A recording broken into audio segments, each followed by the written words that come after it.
New tonight, ICE is now revealing new information on the arrest of a man in Providence earlier this week. The agency says the man has a violent criminal history. His lawyer says otherwise. NBC 10's Aaron Coogan tells us what we know so far.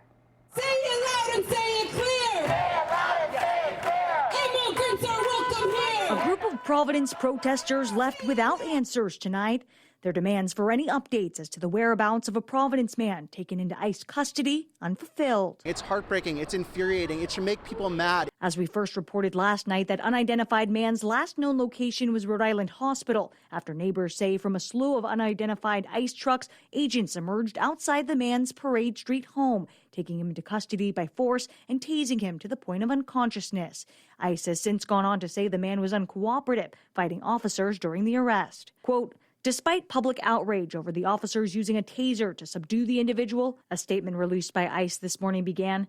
In this case, officers used the minimum amount of force to de-escalate the situation and were justified in their actions, especially considering the individual's violent history, end quote. Meanwhile, in a statement from the man's attorney, he argues, quote, my client was apprehended outside of his home. ICE, who apparently presented no warrant for my client's arrest, informed him that he was required to step outside his house. It does not stand to reason that my client would step outside and attempt to fight about 5 ICE officers, end quote. Still, it remains unclear from the most recent statement whether or not Attorney Santos has any information as to the condition or whereabouts of his client. Yesterday, amidst the dozens of protesters who rallied outside the hospital's doors, Santos was there admitting ICE had refused to allow any contact or communication with his client. And that was Aaron Coogan reporting.